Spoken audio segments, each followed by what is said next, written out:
Good morning po, Vice Chair.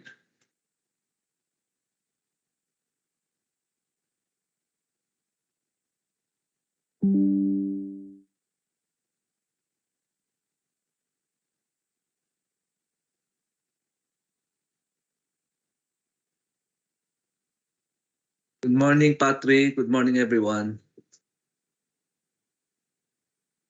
Happy New Year, Happy New Year, sir. everyone. Sir, we already have a quorum na po. We have Director Doma and Jared Fernandezino po. Okay, sige. Thank you.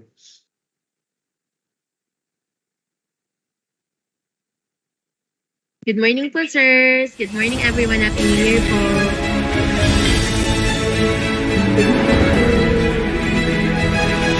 Happy New Year po.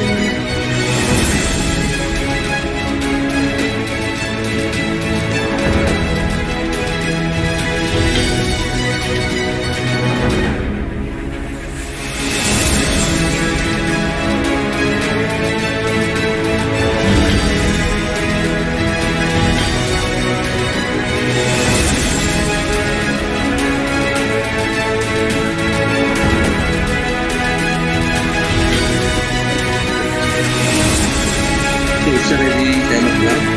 Good morning, everyone. Maintain the presence of the room with the composition of this back in our board is conference order. We will be conducting a briefing conference for the supply and delivery of ballot boxes for use in the 2023 Sangguniang bakit ganito? Barangay and Sangguniang Kabataan Elections, BSKE for the second. This is already our second cycle of bidding. But before proceeding, let me turn over the floor to our back secretariat for the preliminaries. Correct lang natin yung title, backsec. Yes, sir. Thank you po. Let us bow our heads for the Comelec back prayer. Glorious and blessed God, we place our work and ourselves into your hands. Lend creativity, ideas, energy, so that even the smallest tasks may bring you honor. God, when we are challenged, guide us. When we are weary, energize us. May the work that we do and the way that we do it bring hope, life, and courage to all with whom we administer within the organization. Bless the members of the Vision Awards Committee, the Technical Working Group, and the Secretariat with wisdom, discernment, commitment, and compassion, and with courage and strength. Rooted in your love, may your face illuminate all activities done in your name. This we pray in your mighty and holy name. Amen. Amen. For our attendance for this Rebid conference are the following from the Bids and Awards Committee. We have our back Vice Chairperson, Attorney Roselia Abad, back members, Attorney Ray D. Doma, and Attorney Fernando CBC. For the Technical Working Group, we have our TWG Head, Attorney Johnny Lobunsa, TWG members, Ms. Arlie B. Corpus, Attorney Catherine Fernandez, Mr. Roberto Aguilar, Ms. Esperanza Nicolas, Mr. Wilson Casquejo, Mr. Joseph Montero, Attorney Mark Nicole Malinaw, Mr. Melchor Ogaban, Mr. Raymond Ramores, Engineer Rodil Gismondo, Ms. Ana Michelle Divina. The Secretariat, Assistant Heads, Ms. Marian Ana Cruz and Patrick Cruz. Back Secretariat members, Ms. Arlene Jesus Ramos, Mr. Senen Majus, and Ms. Sheila Rose Vicente, Ms. Filipinas Rivera, and Mr. Jeric Andrew Perez. The Procurement Management Department, Chief Admin Officer of the CMD, Mr. Danilo Cartagena, Back Secretariat Staff, Ms. Emabel Velasco, Mr. Jose Marie Diaz Cruz. From our observers from NAMPREL, we have Mr. Apolinar Dischoso. Also from the TWG, we have Ms. Karen Christine Paclev. Also from Secretariat, Mr. John Anthony Calvio.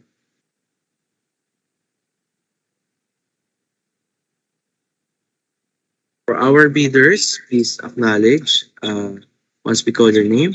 From SPH International Corporation, we have Ms. Janet Tocayo. Ms. Janet. Good morning po. Morning. Morning po.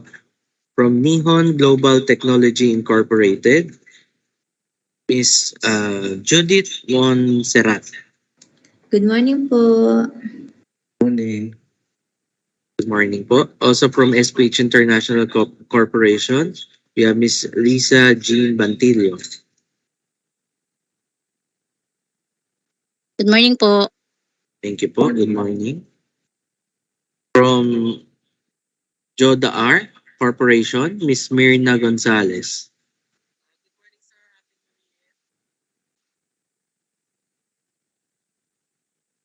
Miss Mirna.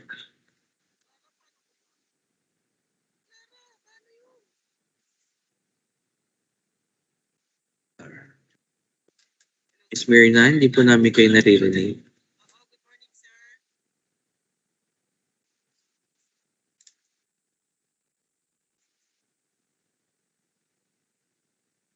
Sir, balikan po natin si Miss Mirna. Okay.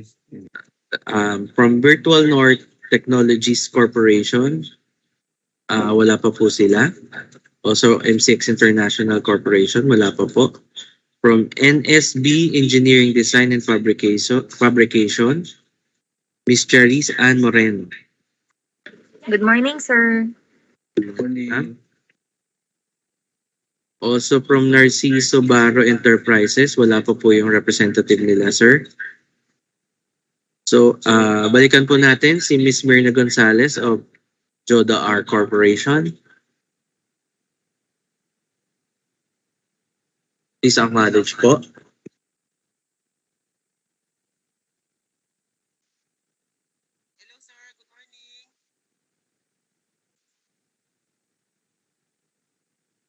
Ma'am, di po namin kayo naririnig. Pasensya na po.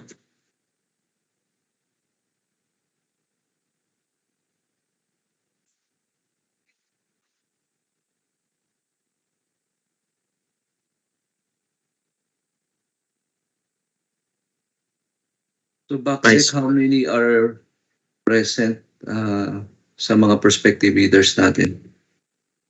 Sir, we have 4 bidders right now po, but 7 po yung nag-request. 7 yung nag-request. Apo. Yung 3 po, wala pa pong representative, namely Virtual North Technologies Corp, MCX International Inc., and Narciso Barro Enterprise. Sir, ano po, with your permission, may request na lang po si Ms. Mirna Gonzalez to please type in their acknowledgement sa chat box po since, ayan sir, this is Mirna Gonzalez from Joda R. May problem lang po ang audio natin. Okay. Thank you, sir. Noted po, ma'am.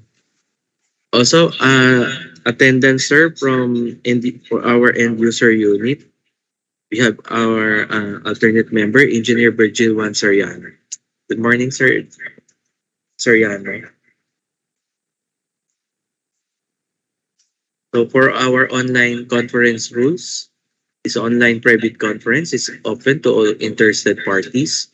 Questions, comments, and suggestions may be raised once the chairperson and the back secretariat are done with their presentation. Use the raise hand tool for questions or clarifications, or send them by the chat box. Questions must be brief, concise, specific, and relevant to the meeting at hand. All questions must be addressed to the back chairperson.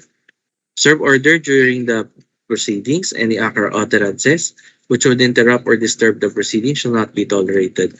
All participants should accomplish the online attendance link found in the chat box. Please mute your microphone unless required to speak to avoid unnecessary noise. Please enable your webcam if required to speak and state the name and the company you are representing. That's all, Vice Chair. We will now be sharing the project brief for this procurement project. Thank you po. Thank you, Patrick.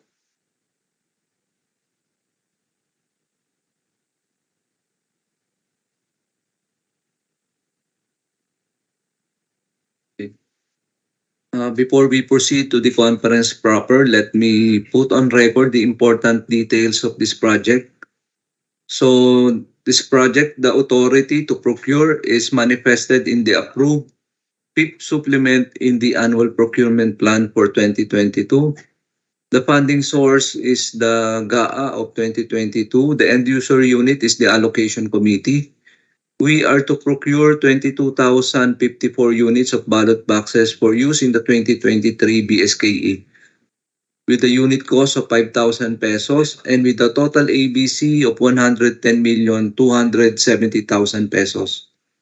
We conducted a pre-procurement conference for the first bidding on September 2, 2022, online by Microsoft Teams. And we conducted the pre-bid conference for the first bidding on September 16, 2022, online by Microsoft Teams. We conducted the pre-bid conference for the first bidding on September 16, 2022, online by Microsoft Teams.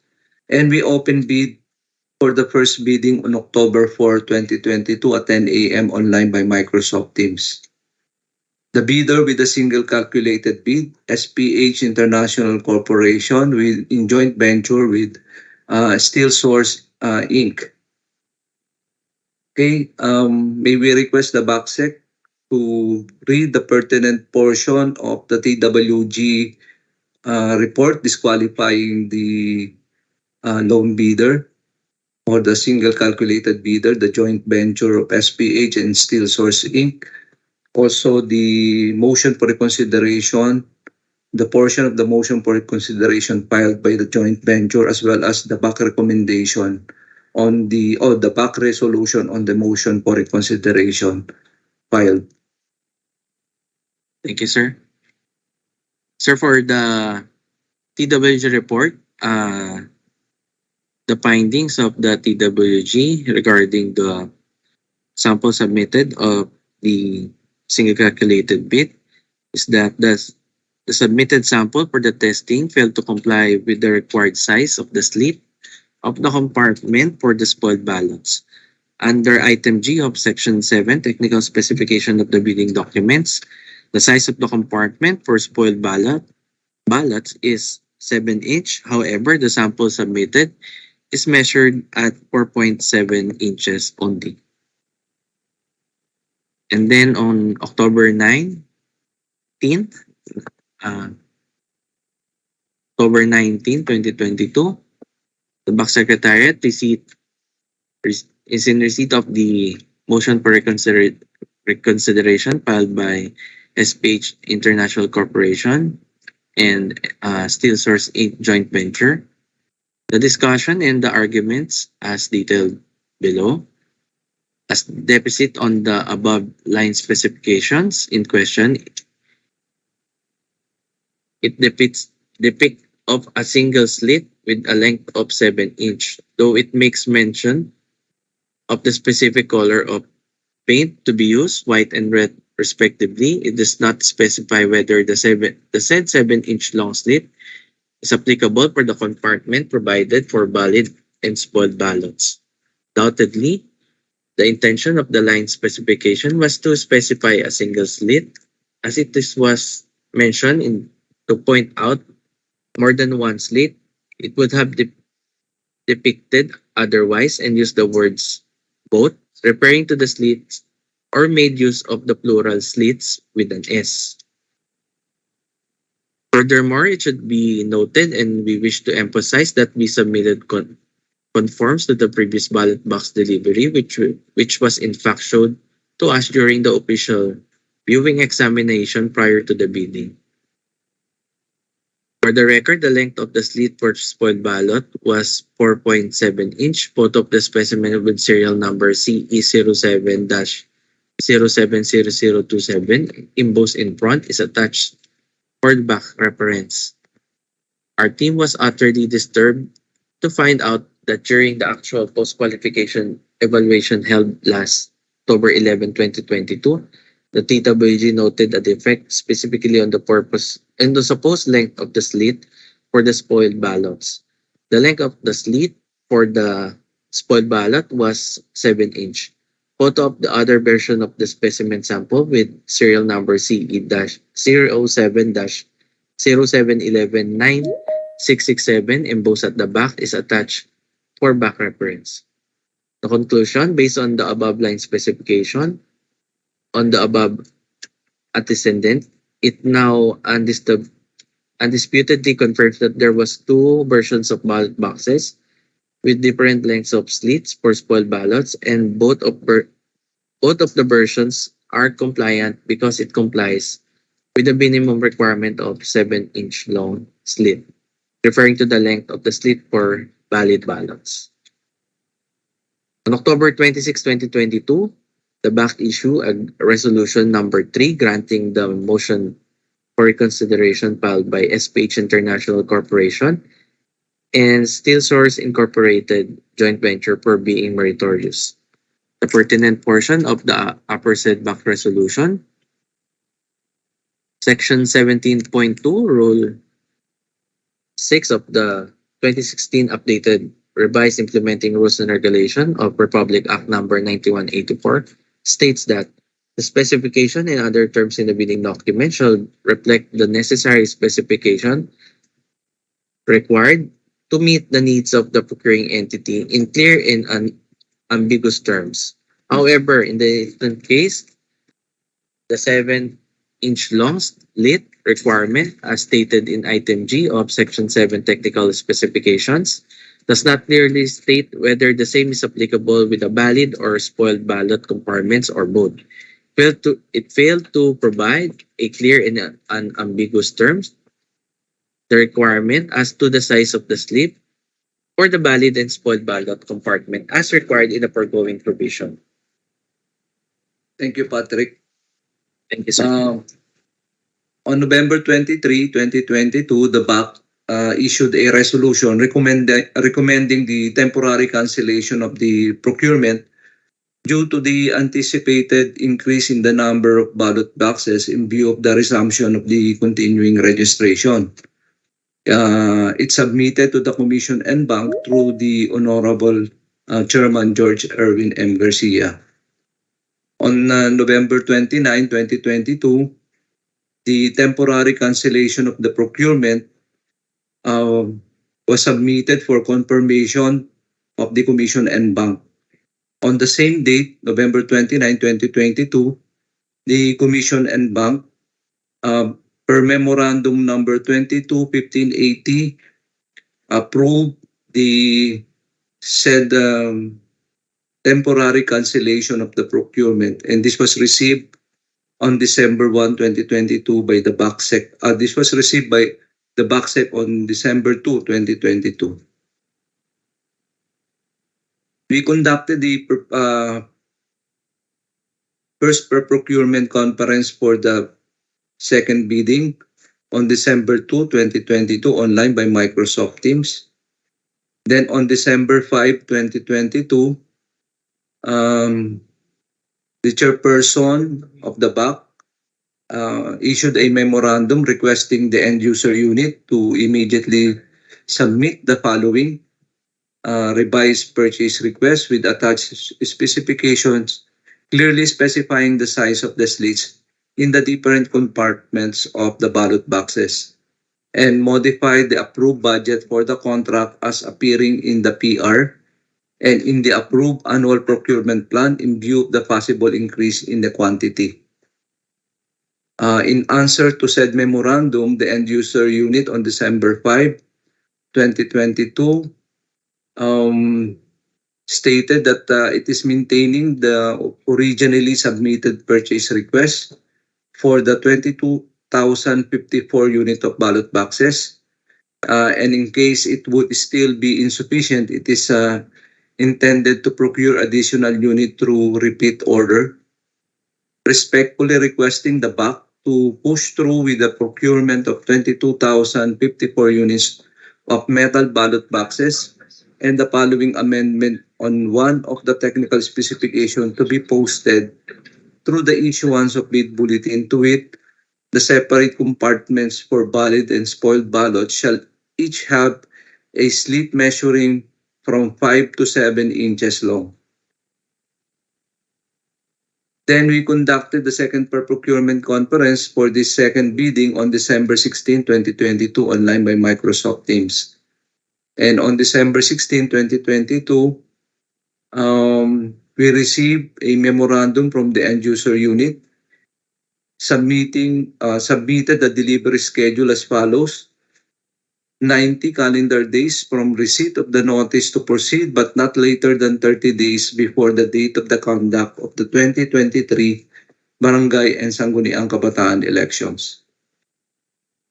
We posted the invitation to bid through the PhilJEPS and COMELEC websites, back information bulletin boards at the COMELEC main office, and in the third floor of MA building, all on December 18, 2022. We will be opening bids on January 16, 2023 at 10 a.m. online by Microsoft Teams.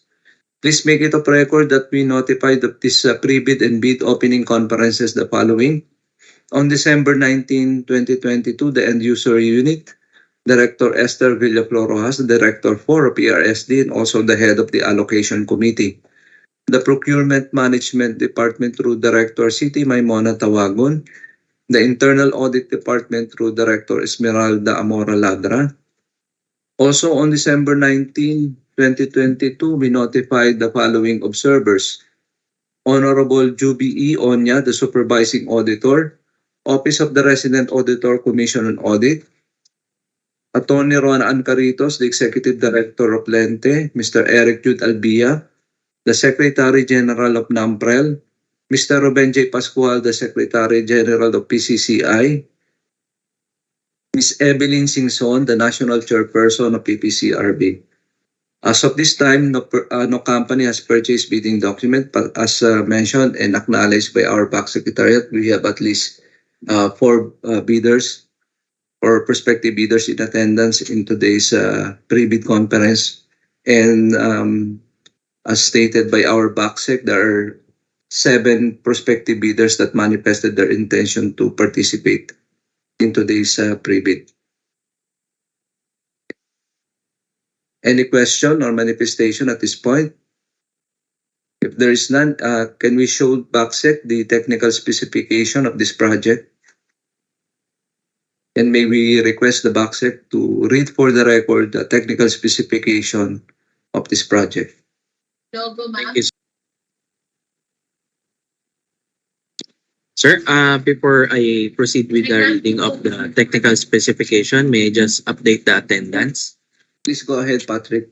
Sir, from the back secretariat, we have Mr. Lloyd Cholo Balanon, and from our observer, Internal Audit Department, Ms. Adelaida Clemente, and from our bidders, from MCX International Incorporated, we have Ms. Imelda Alamario. And from virtual, please acknowledge, ma'am, Ms. Imelda Alamario. Good morning po. Good morning. Morning po. And also from Virtual North Technologies Corporation, we have Daniel Kitz Bugayo. Yes, sir. Magandang umaga po sa ating lahat. Good morning, sir. For the information of the body, sir, only Narciso Barra Enterprises are not yet in the conference, sir. Thank you po. For our technical specifications for the 22,054 units of ballot boxes. Number 1, new with dimensions as follows. Width is 12 inches, length is 12 inches, the height with cover is 12 inches to 13 inches. Using materials, black iron sheets, gauge 24 for the body of the box, gauge 26 for the separator compartment for valid and spoiled ballots, 10mm round bar for the handle, angular steel bar for the padlock, 3 outer and 1 inner padlock provision, gauge 16 GI wire for built-up hinges for the cover compartment for spoiled ballots, metallic white paint for interior cover of the compartment for valid ballots, unbreakable transparent acrylic for show window measuring 1/4 inch by 6 inches by 9 inches. Lower portion of the transparent window shall be placed 3 inches from the bottom of the box. Box should have machine press body rib stiffness spot welded joints and connections. Width of the stipper shall be 1/2 inch on the front and side and 1/4 inch on the left and the right side. Emboss serial numbers and place valid ballots and spoiled ballots on compartments. The serial number shall be from CE 22-00001 to CE 22-02-054. Separate compartments for valid and spoiled ballots with interior cover painted white and red respectively. Separate compartments for valid and spoiled ballots shall each have a slit measuring from 5 inch to 7 inch long. With its mouth pressed 45 degrees downward and inward as guided for valid ballots, place across the inner cover of the compartment for the valid ballots, 2 inches from the front rim of the ballot box. Curved edge cover and bottom fabricated by crimping machine. Pins or wires joining hinges together should be welded on both ends and not removable. Unbreakable transparent or clear 5 mm thick acrylic plastic sheets making visible the interior of both compartments for valid and spoiled ballots should be installed with frame to form a window which is valid and spoiled ballot should be installed with frame to form a window which is fusion welded to the body on 4 sides. Warranty 1 year on parts and services from the issuance of certificate of acceptance or inspection report by the COMELEC authorized representative. Other requirement to be submitted during post-qualification within non-extendable period of 5 calendar days from the receipt by the bidder of the notice from the back that it submitted the single or lowest calculated bid. Letter A, brochure or internet download, technical data sheet, and or equivalent document of the item being offered, showing compliance with the technical specification. Not English, please refer to clause 10.3 of the instruction to bidders. And letter B, submission of one sample of the product being offered for testing and evaluation purposes. Please take note po for other post-qualification requirements. Please refer to clause 20.2 of section 3, bid data sheet of the bidding documents. That's all for the technical specifications, sir. Thank you po. Patrick. Thank you. The floor is now open to all our prospective bidders for your question or suggestions. Meron po ba tayong question on the technical specification?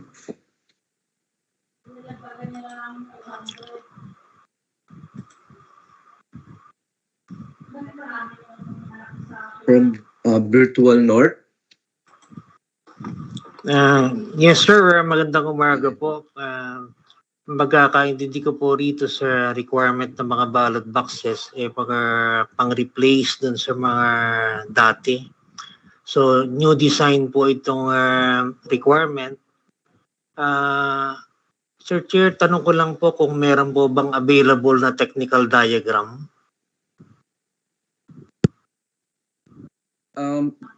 May we know from the end user kung is this a new design ng ballot box natin or is it the same from the previous design of our ballot boxes? Meron ba tayong representative from the end user unit? Hi sir, good morning. Good morning, Engineer Buds, Engineer Soriano. Please proceed po. Actually, it's the same design po from the used ballot boxes natin. So ang iba lang dito basically sir is the slip, yung 5 7 inches long. So in regard po dun sa question nila, unfortunately po walang technical diagram but Siguro sir, mas maganda tingnan na lang nila in person yung sample natin na nasa back secretariat office. Thank you sir. Thank you, Engineer Soriano. Sir, gano'n na lang po. Coordinate with the BACSEC para po magkaroon tayo ng makita po natin yung actual nung ballot box na i-require ng COMELEC. Well noted, Mr. Chair. We'll just coordinate the schedule for the site inspection para makita po namin yung sample. Thank you very much po. Okay po. Any other question po from the other prospective bidders? Meron pa po ba tayong tanong from Virtual North? Sir, wala na po. Yun lang po ang aking katanungan. Maraming salamat po ulit.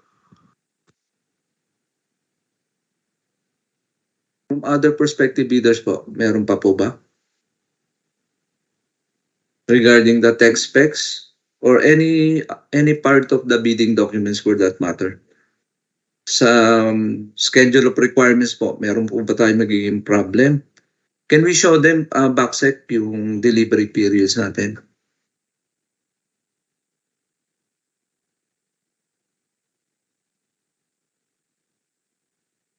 Okay po, no? Ang delivery po natin, the ballot boxes shall be delivered within 90 calendar days from receipt of the NTP, but not later than 30 days before the date of the conduct of the 2023 BSKE. Meron po ba tayo magiging problema dito from our prospective bidders? So 90 calendar days po from NTP. Well, sir, si Kits po ulit from Virtual North. Yes po. Sir, yung delivery schedule na 90 calendar days, wala naman po ako nakikitang problema. Ang isa ko lang po sanang concern, nakalagay po kasi na as part of the post-qualification submission, we need to submit one sample of the ballot box. Considering po na nalalapit na po kasi ang Chinese New Year. Since ang opening is, I believe, sa 23 po, no? Sa 23 ang opening. BACSEC, kailan ang ating opening? Sir, on the 16th, sir. 16 po pala. So, 16, January most 16. probably po kung 16 po yan, given na 5 days lang po yung pag-submit ng additional post-qualification documents at sample, pwede po kayang mag-request ng additional extension para sa pag-submit ng sample ballot box lang naman po, hindi po yung mga documents. The same po ba yung concern ng other prospective bidders regarding the submission of the sample? From SPH, Nihon Global, Jodar Corporation, MCX. Pare-pareho po ba tayo? Ganun din po ba? Magkakaroon po tayo ng concern regarding the submission of the sample?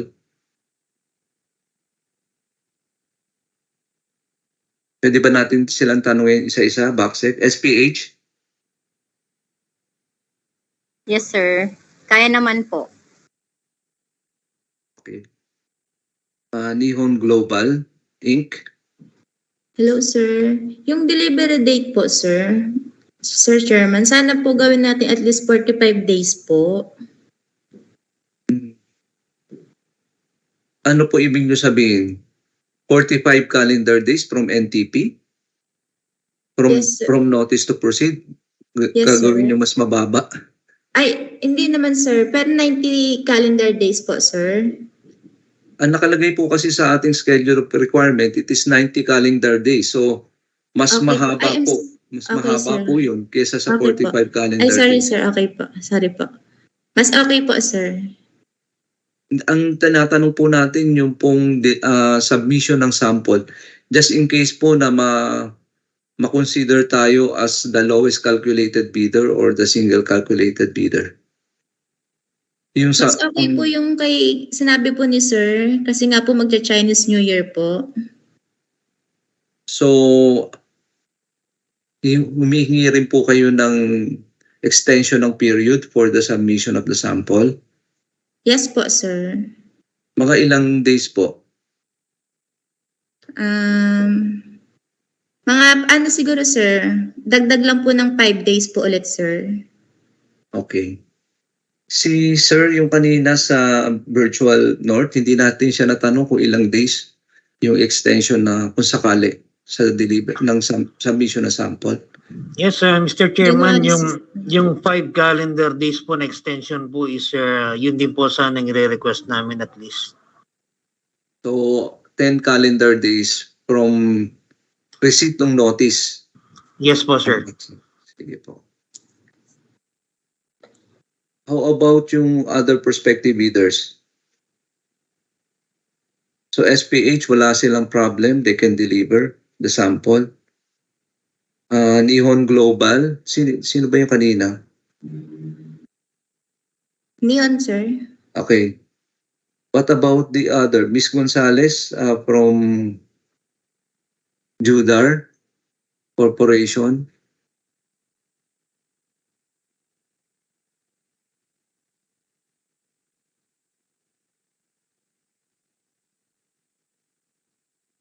Wala yata silang audio, no? Backsec?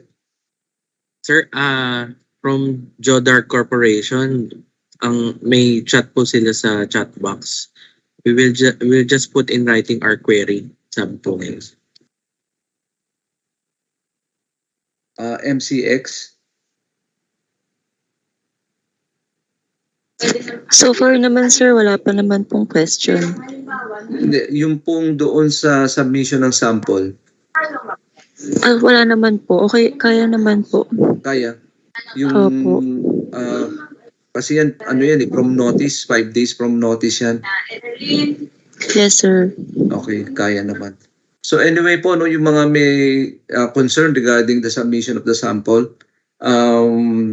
kindly reduce po in writing yung ating request for the extension of the period to submit the sample. And we will be issuing the corresponding bid bulletin answering your query po. Any other question po on the text specs, schedule of requirement, and any other part of the bidding documents? Wala na po at this time. Anyway po, kung meron pa tayong question po, pwede po tayo yes, meron pong tanong from NSB. Ms. Moreno. Please proceed po. Good morning, sir. Good Sir, morning. pwede po kayang ma-discuss, sir, yung SLCC po? Thank you po. LCC. Ano po yung concern natin sa SLCC? Sir, request namin kung kaya po ba ng 25% ng amount po? Tingnan natin. Ano ba yung requirement natin sa SLCC? Backsec, can we show them the specific provisions sa bidding docs?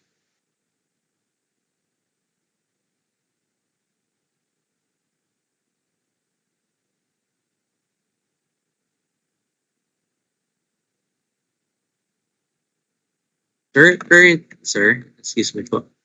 Sir, per 5 ITB clause 5.3, 25% po yung requirement po natin as to the single largest completed contract. I'll just share it, sir. Sige po.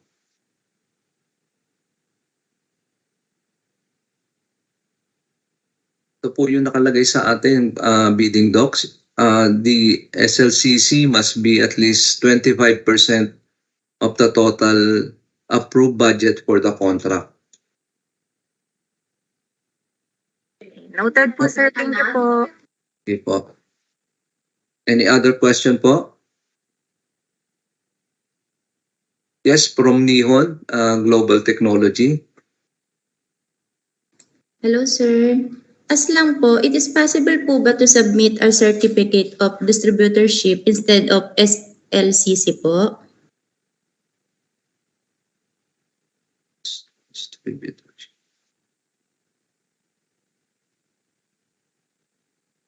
Kasi po ang kailangan namin is the contract. Anyway po, you can reduce po yan in writing And we will manifest for our answer through a bid bulletin po.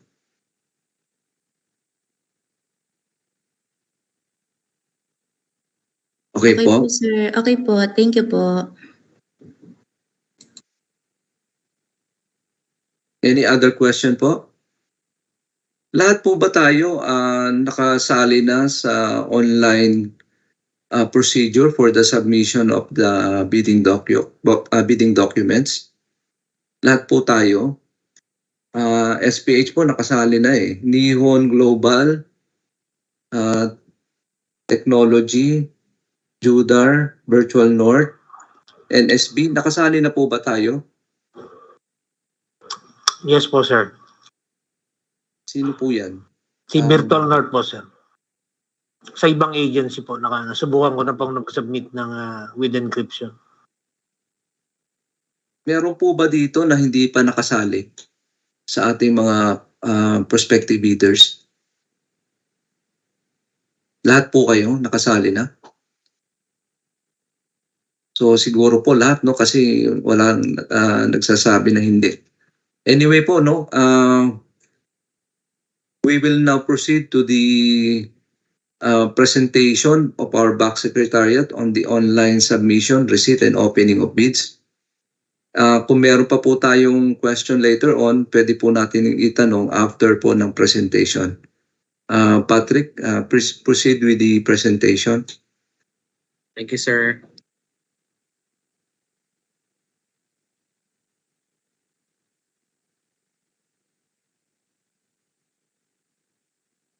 So we will now proceed to the second part of our pre-bid conference, which is the discussion of the technical and financial documents to be submitted by the bidders. So pursuant to RA 9184, we are using a two-envelope system, which consists of your technical component envelope and your financial component envelopes.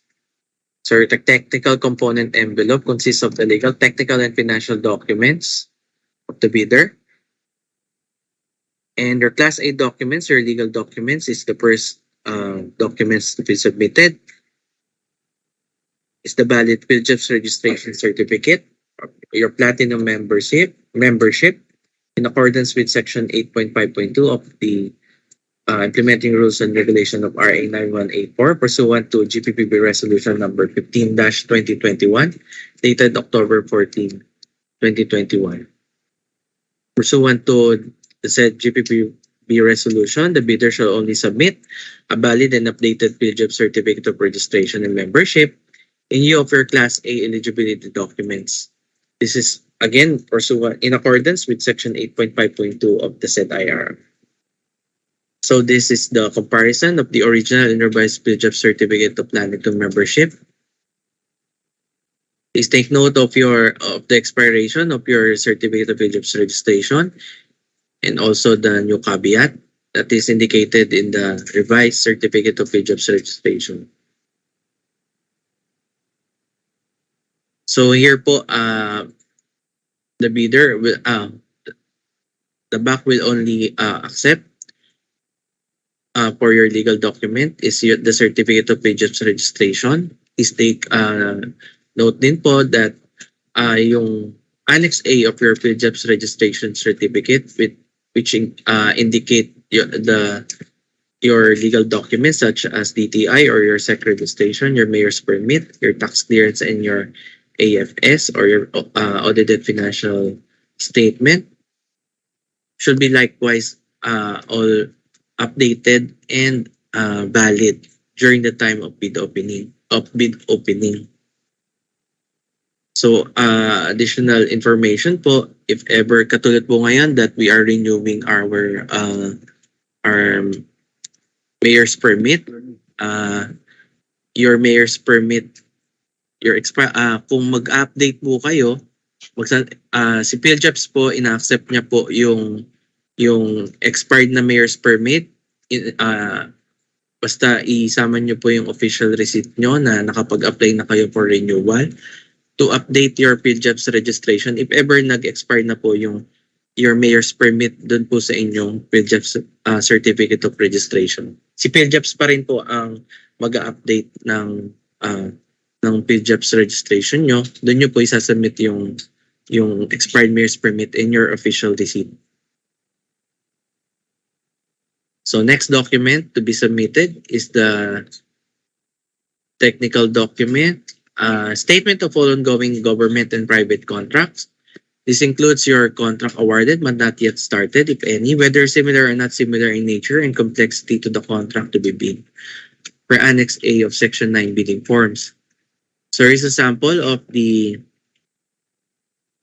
statement of ongoing contract appended as Annex A. So you just have to fill up this form and indicate the total value of outstanding contract. The total value of outstanding contract will be used later if you will opt to submit net financial contracting capacity. Also, please don't forget to sign this document. For the proof of your all ongoing government and private contracts, hindi muna po natin hingin ang proof ng inyong ongoing government and private contract. Instead, this will be requested or will be required to be submitted during post-qualification stage if ever na kayo po ay ma-declare as single or lowest calculated bid. So next document is the statement of single largest complete contract for Annex B of Section 9 bidding forms. The bidder must have completed a single contract that is similar to this project, the value of which must be at least equivalent to at least 25% of the ABC. The relevant period for this project must be completed within 15 years prior to the deadline for the submission and receipt of bid. For the definition of similar contract, should be supply, delivery, distribution, fabrication, or manufacture of metal fabricated containers or boxes or cabinets. Dito naman po sa statement of single largest completed contract, the bidder must attach a proof of their SLCC. Pwede po kahit alin dito sa tatlo, end user's acceptance, official receipts, or sales invoice. Kahit alin po dyan sa tatlo na yan. So, some reminders as per GPPB NPM number 040-2016 and 125-2015, collection receipts cannot substitute for the submission of the official receipts. So, kung collection receipts po ang inyong sinabit, as proof of your SLCC, hindi po natin yan tatanggapin and you will be declared as ineligible. So, ito po yung screenshots ng mga NPM issuances regarding the submission of collection receipts as proof of SLCC. This is NPM number 040-2016 and NPM number 125-2015. So after the SLCC, the next document to be submitted is the copy of bid security and any of the following forms. Kung cash, cashier's or manager's check, bank draft, guarantee or irrevocable letter of credit should be not less than 2% of the ABC or 2,205,400 pesos. If surety bond naman po, it should be not less than 5% of the ABC or 5,513,500. Or you can opt to submit a bid securing declaration. This is appended as Annex C in Section 9 bidding forms. There's no required amount. Just have to submit this form, this bid securing declarations form. Nasa Annex C po yan ng ating Section 9 bidding forms. You just have to fill up this form and you have to sign this and should be notarized. And don't forget the appropriate jurat statement for this form. So there is no required amount for this bid securing declaration. Pwede nyo po itong gamitin as bid security. Next document to be submitted is the conformity with Section 6 Schedule of Requirement. So, dito po naka-indicate yung delivery schedule shall be delivered within 90 calendar days from the receipt of NTP but not later than 30 days before the date of the conduct of the 2023 BSKE. Just have to sign the conforming part of this form and you don't have to alter anything. Next document to be submitted is the conformity with Section 7 Technical Specifications. Dito po, you just have to put a comply word in every line item ng ating technical specifications. And don't forget to sign this document, the conformity part of this Section 7 Technical Specifications. Next document to be submitted is the copy of duly signed Omnibus Warrant Statement or your OSS per Annex D of Section 9 bidding forms. As attached to the OSS, the bidder should submit a, in case of corporation, partnership, or cooperative, a copy of duly notarized Secretary Certificate, Board or Partnership Resolution, or Special Power of Attorney, whichever is applicable. In case naman po of joint venture, a copy of Special Power of Attorney of all members of the joint venture giving full power and authority to its officer to sign the OSS and do acts to represent the bidder. In case naman po of sole proprietorship, if kung hindi si sole proprietor yung pipirma ng documents, they must submit a copy of special power of attorney giving full power and authority to its authorized representative to sign the OSS and do acts to represent the bidder. So please take note po that the bidder shall be allowed to submit an unauthorized omnibus burn statement subject to compliance therewith after award of contract but not before the payment in accordance with item 6.3 of GPP Resolution number 09-2020. So here's the copy of Annex D, Omnibus Burn Statement. You have to choose the appropriate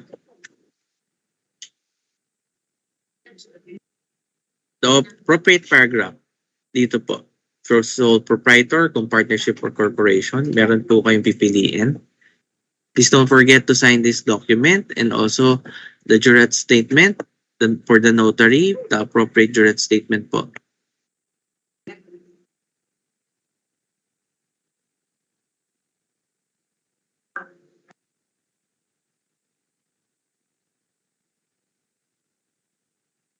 Okay, after the OSS, now move to the financial documents to be submitted. And next document is the net financial contracting capacity or your NFCC computation for Annex E of Section 9 bidding forms. Dito po, you have to indicate the detailed computation of your net financial contracting capacity.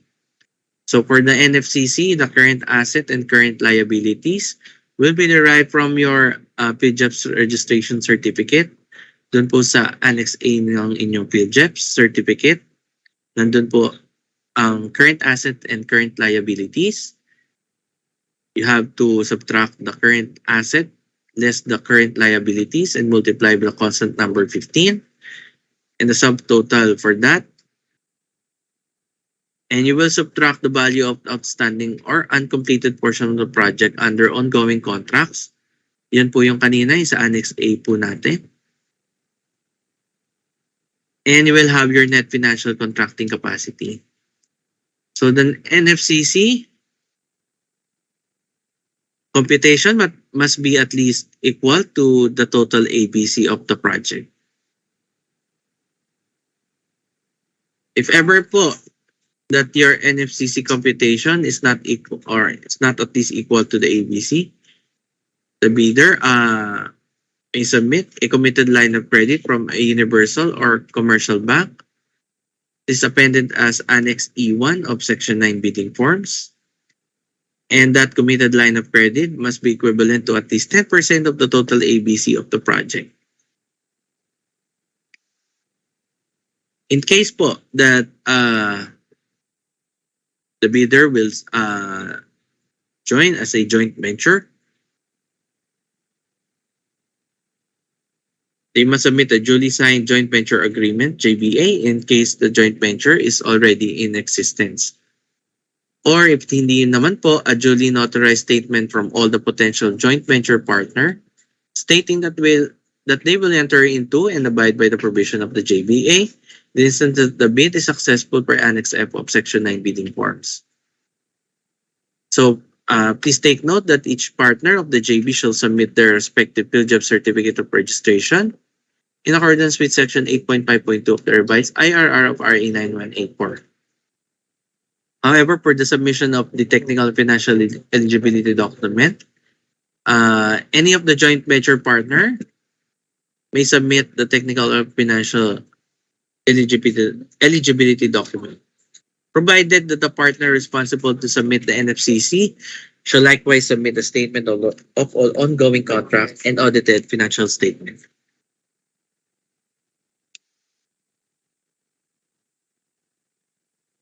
So let's now move on to the financial component envelope. This is your bid form and price schedules. So you have to submit a copy of duly signed and accomplished financial bid form per Annex G of Section 9 bidding forms. So you have to specify or you have to fill up the necessary information. Dito nyo po ilalagay yung bid, and please specify the applicable taxes po na hinihingi po dito. Kung meron po kayong mga taxes na babayaran, i-specify nyo lang po dito. And also, please don't forget to sign this form. In addition to our bid form, a copy of duly signed and accomplished price schedule for Annex G1 and or Annex G2 of Section 9 bidding forms. So, pwede nyo pong gamitin is Annex G1 if the goods offered from abroad. So, you just have to fill up the information and the detailed breakdown how you derive with your total bid. And also, please sign this document. Please take note lang po of the formulas indicated dun po sa mga boxes ng ating price schedule. If the goods offered naman po within the Philippines, you will use Annex G2. Again, you would just have to fill up the necessary information and the detailed breakdown of your bid. And again po, please take note po of the formulas on how to derive or how you come up with the total bid price dito po sa column 10. So, notes to the bidders accomplishing Annex G1 and Annex G2. There are taxes payable if the contract is awarded per item. Please specify the said applicable taxes pursuant to Section 32.2.2 of the 2016 revised IRR of RA 9184. And also, indicating zero or dash for the required items would mean that it is being offered for free to the government, except those required by the law or regulation to be provided for pursuant to Section 32.2.1 of the 2016 revised IR of RA 9184. And also, please don't forget to sign this document. So let's now move on to the procedure on the submission, receipt, and opening of bids. So what is the legal basis for the online submission and receipt of bids? This is through GPPB Resolution number 09-2020. Uses a two-factor security procedure consisting of an archived format compression and password protection. This is to ensure the security, integrity, and confidentiality of the bid submitted. Must be password protected. The password will be disclosed by the bidder only during the actual bid opening, which will be done through video conferencing or webcast. Also, it must be capable of generating an audit trail of transaction to ensure security, integrity, and authenticity of the bid submission. Since virtual, yung two-envelope system natin, the technical component envelope, we will refer that as the first folder. And the financial component envelope, we will refer that as our second folder. So here's the diagram of our online submission, the two-envelope system. The first folder and the second folder will be joined into a one folder, which is the mother folder. So I-discuss natin through the step-by-step procedures for the online receipt and opening of bids. So first step is to convert all the files into PDF format, merge all the requirements for the technical component and the financial component respectively. So here's the sample. You can save your document into a PDF format type here, or you can just scan the documents which will be converted to PDF format. After you converted all your files into PDF format, you will now create two folders.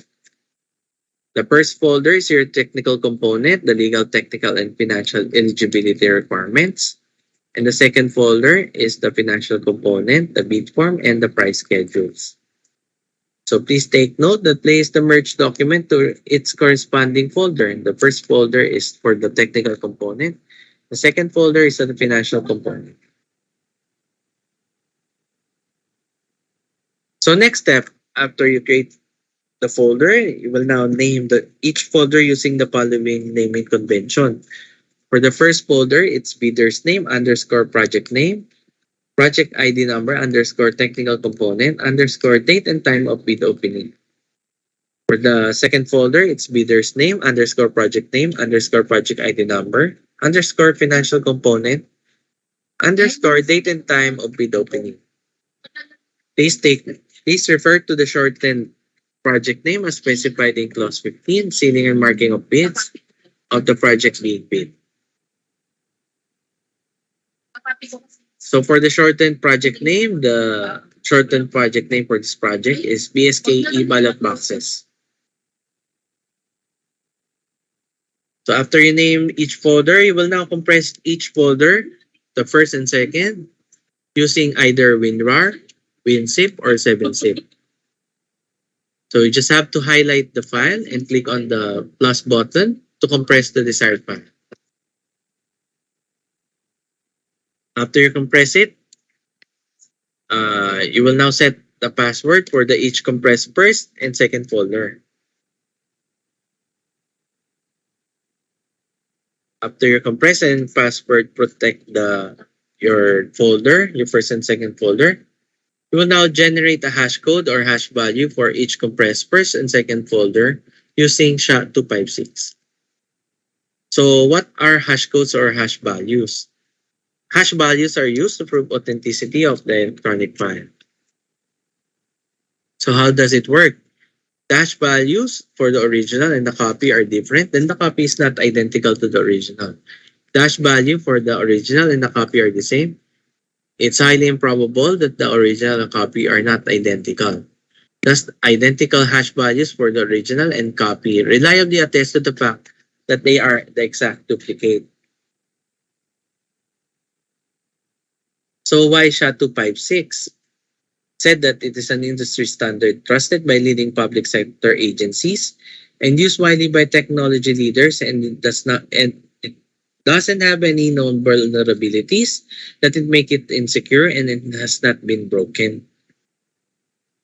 So how to generate a hash code? Must download a hashmap file 2.36 for Windows.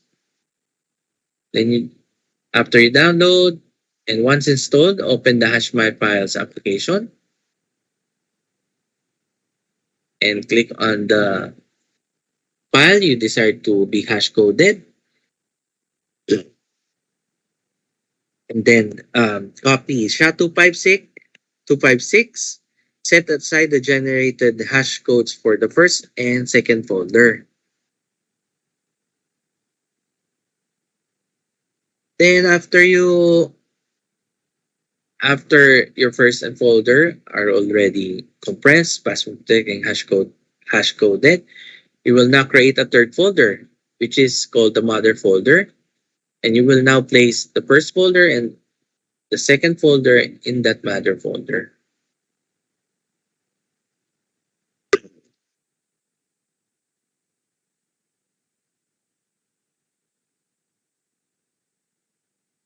So After you place both first and second folder to the mother folder, you will now rename the mother folder or your bid submission using the following naming convention. It's bidder's name underscore project ID number underscore bid submission underscore date and time of bid opening. Again, please take note that the mother folder should contain both folders, the technical and financial component.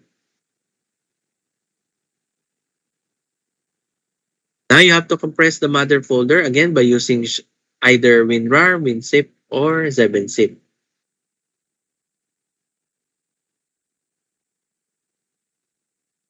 After po makompress, again, set a password for your mother folder. And then generate the hash code for the compressed mother folder following the same steps as previously discussed. Here's a sample of the hash codes generated for the first, second folder, and the bid submission or your mother folder. She'll save all the hash codes generated for the first, second, and the mother folders in a table.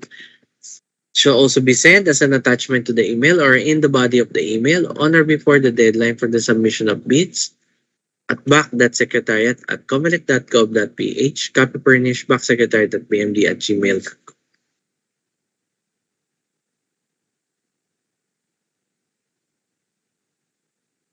Next step is to create a Google account and upload the compressed, password protected, and hash coded mother folder on your Google Drive.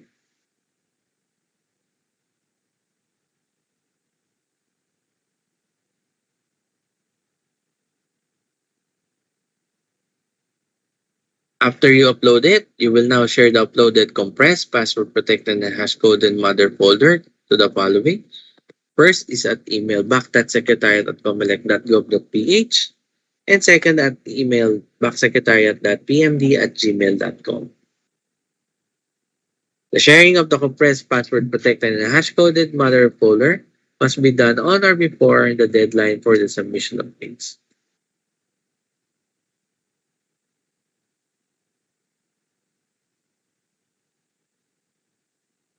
After you share it, the Google Drive will automatically notify the back secretariat by email that you have shared the document.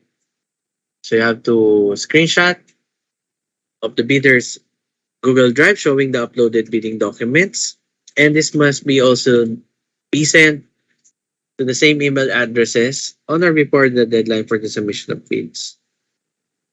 So here's a sample of shared Google documents on back secretariat Google Drive.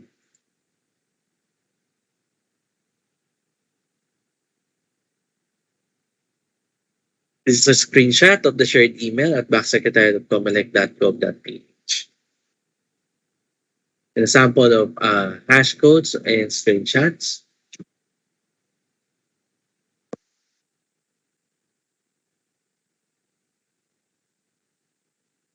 Now, just to recap, the compressed, password protected, and hash coded documents are the following. First is the first folder, your technical component, and second folder, financial component. And also your mother folder, which contains the compressed, password protected, and hash coded first and second folders. And please take note po that pursuant to section 25.9 of the revised IR of RA 9184, bits that not in compressed and archived folders and not password protected shall be rejected. Next is to share the mother folder first at email back.secretariat@comelec.gov.ph, and secondly to backsecretariat.pmd@gmail.com. This must be done on or before the deadline for the submission of bids.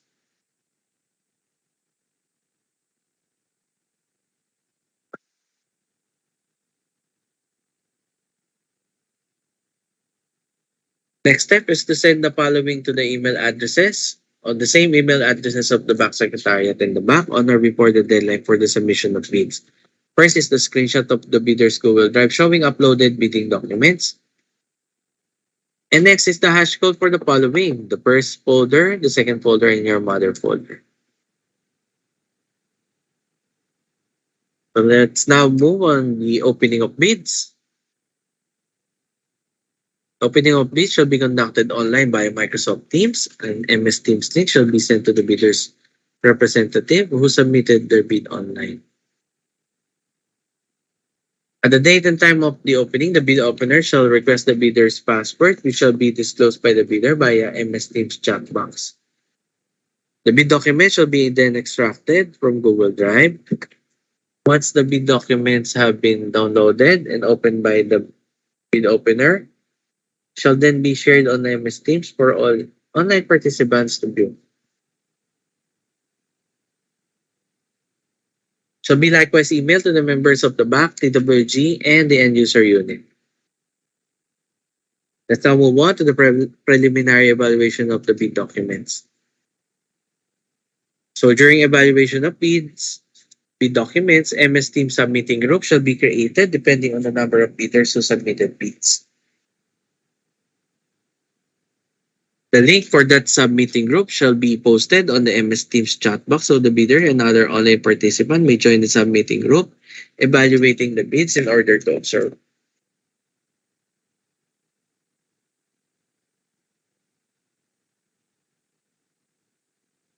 The TWG subgroup evaluating the bid documents are assisted by the BAC Secretariat staff who share the downloaded docs and show the evaluation sheets.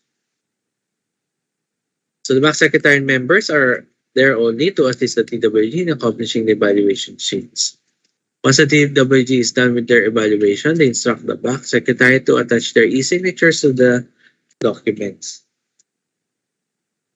So here are some reminders. You may download for free to the COMELEC and PhilJEP's website our bidding documents, or you can secure that from the BAC Secretariat office. Bidders should pay the applicable fee prior to the submission of their bids. The bidding documents fee may be paid in any of the following. First, in person at COMELEC Cash Division upon securing order of payment from the BAC Secretariat. Or can pay through online, through fund transfer, or can bank deposit to COMELEC Land Bank of the Philippines at any LBPB branch. For information, the peso current account number of the COMELEC Land Bank of the Philippines account is 0012104286. The amount of bidding documents for this project is 50,000 pesos, exclusive of bank charges, if any.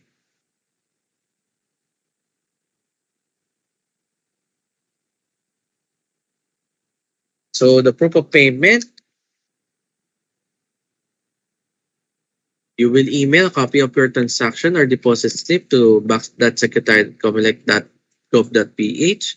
Copy furnished BAC Secretariat at pmd@gmail.com.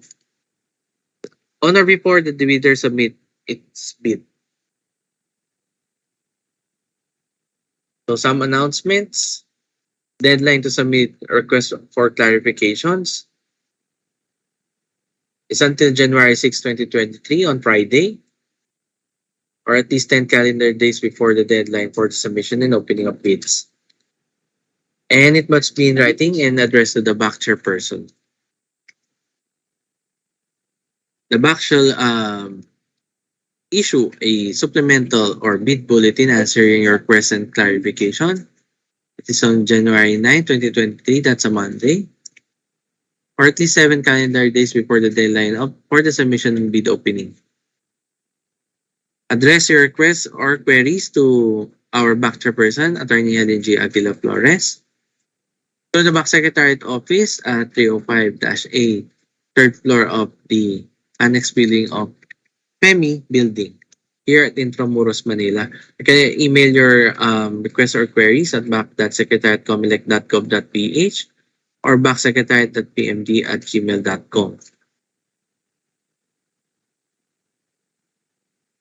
So in accordance with Section 22.5 of the revised IRR of RA 9184, shall be the responsible of all those who have properly secured the bidding documents to inquire and secure supplemental or bid bulletins that may be issued by the bank. However, bidders who have submitted bids before the issuance of supplemental or bid bulletin shall be informed and allowed to modify or withdraw their bids in accordance with Section 26 of the same IRR. So the deadline for the submission of bids for this project is on 16 January 2023. That's a Monday. And the schedule of opening of bids is also on October 16, January 16, 2023. That's a Monday. Online via Microsoft Teams. So read carefully the content of the bidding documents, such as but not limited to the instruction to bidders, bid data sheet, general and special condition of the contract, schedule of requirements, and technical specifications. Carefully examine the bidding documents as well as the bid bulletins that may be issued by the bank. For the purpose of submission of a bid proposal, please synchronize your watches with the Philippine Standard Time. Our time right now is 11:14 a.m. Bids submitted after 8 a.m. will no longer be accepted. Thank you po, sir. Thank you, Patrick. Any question po on the online submission and opening of bids?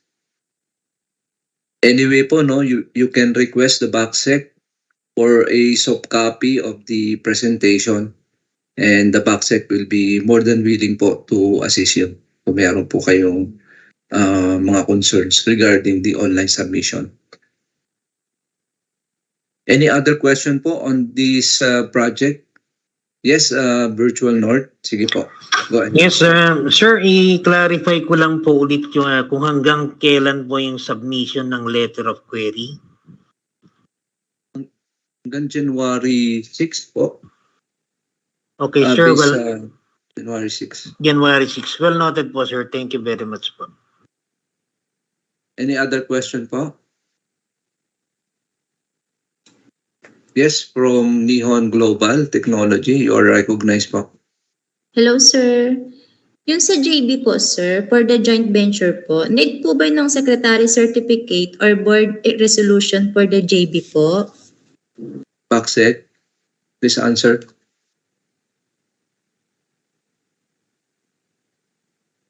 For the JB, kailangan ng secretary certificate.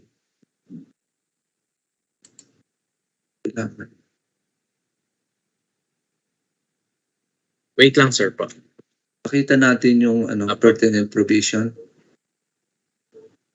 May I know po, si Nihon po yan, sir, no? Yes, Nihon Global Technology. Opo. Si Ma'am Judith Monserrat. Yes po, sir. Ma'am, tanong ko lang po, if your JB is already in existence po? Yes, sir. Meron na po. Yes po, sir. So, kung may joint venture na kayo, you must submit a joint venture agreement or the JVA. Kung already in existence na yung JVA. Kung hindi naman po, meron po dun sa bidding documents natin, Annex F, a statement from all potential joint venture partners. Nandun po yan sa bidding documents natin. Okay po, sir. Thank you po. Thank you, ma'am. Thank you po.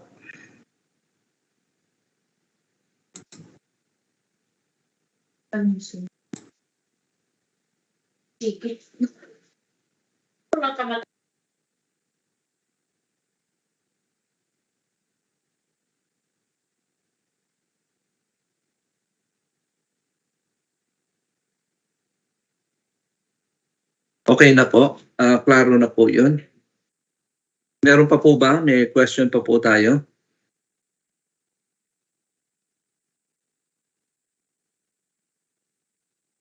So anyway po, no, meron po tayo hanggang January 6 to submit our written queries. Any announcement, Paksek? Or update on the attendance? Sir, sa attendance po, we don't have any update po. For our upcoming bank activities, on tomorrow po, we will have a private conference for the supply, delivery, installation, and configuration of network-related equipment and workstation upgrade for the data center. And on Friday, we'll have a pre-procurement conference for the procurement of uninterruptible power supply for desktop computers for the main and field offices, supply and delivery of line printers, and supply and delivery of workstation for the main office. That's all for the week, sir. Thank you po. Thank you, Patrick. We hope po to see all the prospective bidders during our opening of bids. Sana po makasali po lahat ng prospective bidders in attendance in today's pre-bid conference. So kung wala na po tayong question, thank you everyone for your participation in today's pre-bid conference. Conference adjourned. Marami pong salamat. Thank you. Thank you po. Thank you, Ares. Sirs, thank you Thank you, po. sir. Happy Thank New you, Year po. everyone. Thank Happy you. New Year.